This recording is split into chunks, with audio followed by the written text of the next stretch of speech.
Hi, we're with David and Joseph Zelnick, who wrote Yank the Musical. It's opening night. Congratulations. Thank you very much. Now, you both are brothers, yes? Yes, we are. So how long have you guys been writing shows together? We wrote our first musical when David was 13. 11. I was 11, you were 13. That was our first song, 11 and 13. 13 and 15. It was a bad musical. It was a very bad musical. This one's not, so No, you've we've gotten better since then. We've had a few years. Now, your show has gotten a lot of press. The Advocate just did something on it on their website. The New York Times did a big spread. How does it feel to have all of this exposure? It's It unbelievably feels exciting. amazing. We spent so many years really struggling to try and get anyone to notice us, and so it just feels really, really validating and unbelievable to have all of a sudden it hit some sort of cultural moment.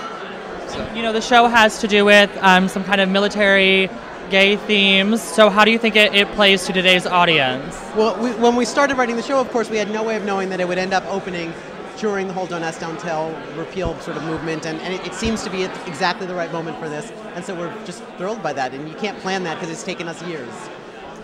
Yeah, I mean, the show is primarily a love story, and it's a story about being brave in life and in love, but it does intersect with the Don't Ask, Don't Tell issue, and it does speak to the fact that gay soldiers have always fought in the U.S. Army and in every army, and that we continue to fight and, you know, ask for our history to be recognized. We're with Bobby Steggard from Yank the Musical. Hello. Hello, how are you doing? I'm well. Congratulations on your opening night. Thank you.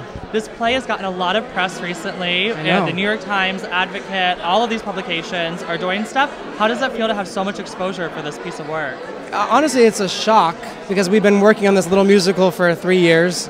I've been working on it for 3 years. They've been working it much longer.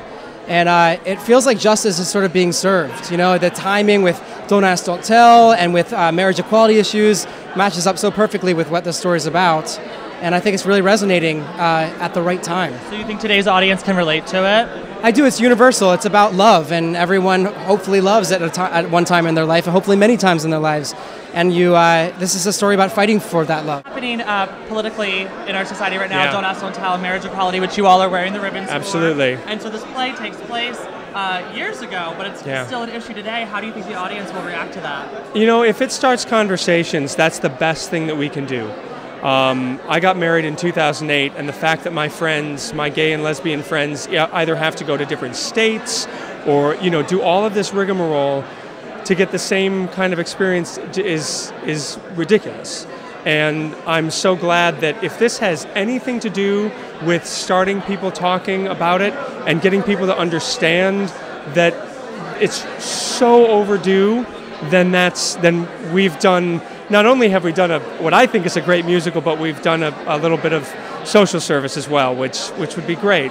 Yeah, we've gotten incredibly lucky. We have the front page of the New York Times, and it's great. I mean, a tiny little theater, a little show. We've been doing it forever, you know, raising money and trying to finally get a production, and it's so gratifying that we're finally getting, you know, this night and the attention that it's getting. So yeah. How long have you been with the show? Because a couple different people have said like 3 years, 10 years, 4 I did years. it about 4.5 years ago when we did the Nymph production, and been doing readings ever since. So. And you guys are all wearing the marriage equality ribbons. Yeah, we are. And yes. there's this whole Don't Ask, Don't Tell thing in the air. Yeah, very relevant right now, and which is great, and that makes it a very topical issue right now, and we hope people come see it for that reason. But it's not a political show at all. You know, it's just a simple love story. It happens to be between two men, and I think that's important too, because it really just shows a heart to it, and not just the politics, but why people are fighting for this, because it's just love, you know, that's what it comes down to. So. I'm really happy you said that. It's just a love story, and it happens to be between two men. Yeah. I'm really happy you said that. Exactly, and the fact that it is a 1940s World War II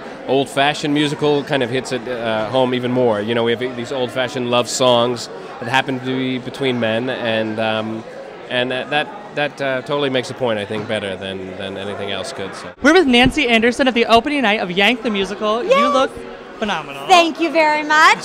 Thank you. I got this at Anthropology. I think there's one like right down the street. And these are Stella McCartney shoes.